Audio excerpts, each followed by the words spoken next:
Hey everybody, welcome back to the channel. Today we're going to be covering a guide about how to find your legend on Apex Legends. The reason I'm making this video is whenever I'm live streaming and I look at social media, this is probably the most requested comment that I always get. They always ask, Daz, how do I find my main? Well, today I'm going to provide you some very basic, some realistic tips on how to find your main and get you on the right track. And at least if you're on the right track, then at least you know you're making a step forward. You're new at the game, or perhaps you're very well seasoned, you may not have every legend unlocked. What I can highly recommend is you try at least every legend and you try their abilities and you just kind of see, what they do. Hopping in and just gathering information on what your legend abilities do are very, very important. My next piece of advice, if you step away from the video, this is probably the most important thing I tell everybody. You notice that I'm playing Octane? If you enjoy playing Octane, I encourage you to continue to play Octane. If anybody tells you, based on the legend list, that you need to be playing something else because they're more meta, and you just started out and you're brand new, my best advice is to play somebody you highly enjoy. If you don't enjoy who you're playing, and you're playing something that just doesn't feel mesh with your style at the time, keep in mind, as you keep playing, you're going to grow, and you're going to grow into different styles and how you want to play this game. It's perfectly fine if you play something that's not necessarily meta. I would 100% prefer somebody who's enjoying and passionate about what they're doing than playing at something, let's say 20%, and just not having as good of a time or not necessarily vibing with the abilities that they have set forth. If it's more simple for you to just use stim and jump pads and you're playing to maximum ability and your peak, well, that is your current peak, and that's perfectly fine and okay. As you continue to evolve and play, maybe you'll get more accustomed to the other legends and maybe change what you're doing. But at the time being, it's not bad if you're just sticking with what you love and enjoy. If you don't love what you enjoy, I promise you're not going to play as well. I want you to play your peak ability, have good comms, play the game. Otherwise, you'll be playing something else in a couple months or even a couple weeks, if that. So biggest tip here, you step away from the video. I'm going to circulate and say it again at the end of the video. Play what you enjoy. And then you're going to be able to improve because that sparks learning and improvement. While we're on the topic of Octane, this is some basic stuff I usually do whenever I'm coaching, is if you struggle with movement and your movement velocity and you don't really understand it, these legends are really great to kind of get you in high gear. Octane, Horizon, and Valkyrie.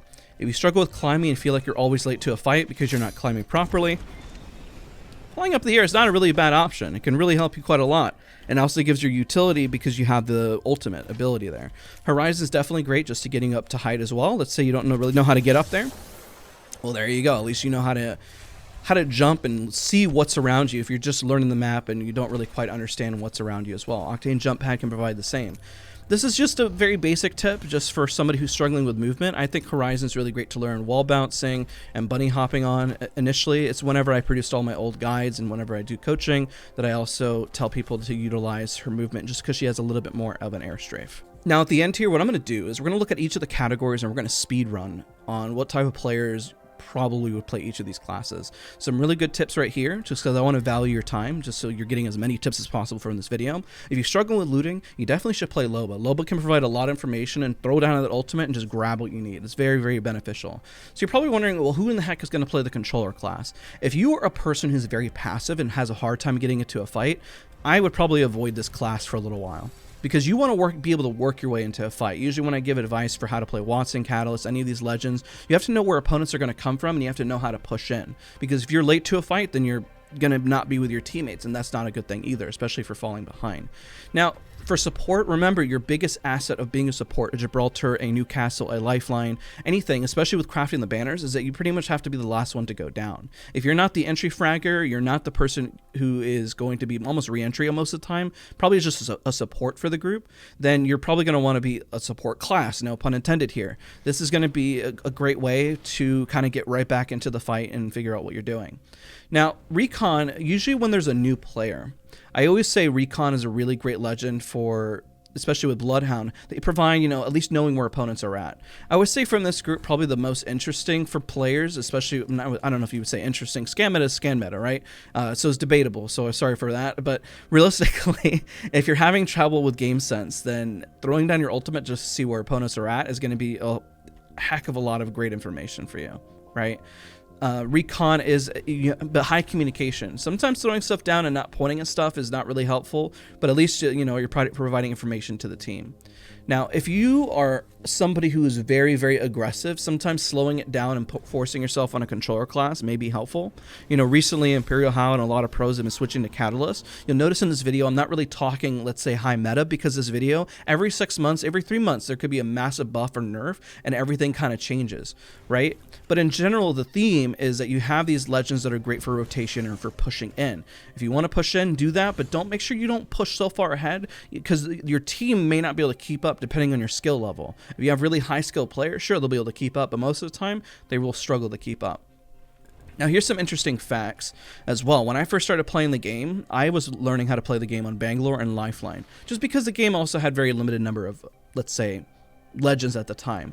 Bangalore felt very comfortable for anybody on Call of Duty or even, let's say, Battlefield, just because, you know, you recognize smoke and you recognize, you know, smoke and mirrors and how to, like, just essentially throw it on your ultimate and just battle. You get faster movement speed as well, so that's also a plus. You don't have to trigger it like Octane, so you kind of get that double time. It used to be way stronger back in the day, honestly.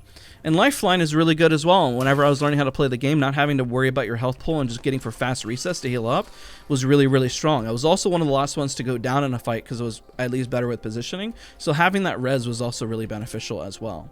Now, if you come from games like Quake, you know, a good example would be maybe Octane, Horizon, or Valkyrie, you know, just for something interesting for movement, you know, just to kind of give you that feel of like, oh, I'm really bouncing around or doing something. You don't want to feel like a stick in the mud. If you're coming from games like, let's say, even like Counter-Strike, maybe anything like a Catalyst, what might feel very familiar in like Valorant, you know, these smokes from Bangalore, you know, you keep things a little bit more simple with like pressure. Assault might feel pretty good overall. I know right now, you know, there's certain legends in this list that are maybe sleepers that may not be as strong. Don't be afraid to try them out. Remember that certain legends may get buffed later, and there are exceptions to the rule where certain players play them at a very high skill level, such as when we see Revenant, and we've seen players like Guapi from SOAR play it from just beyond belief and just really know how to master their legend, right? Which is why I encourage you to play different legends on this list. You may be coming to this game and possibly be one of the best in a certain category, but you might be limiting yourself if you say, well, I'm not going to play that because they're not meta. Well, unfortunately, you know, unfortunately and fortunately enough, is that you might be able to be the one to pave the wave for a new meta, essentially. You know, how long did we say that Seer was bad before we realized that, oh my gosh, wait a minute, and we had his Wattson show up? How many times did we have Horizon be slept on until they started nerfing Horizon to the ground? You know, all these legends are so many sleepers that do occur, but it also takes the right player to match with the right legend.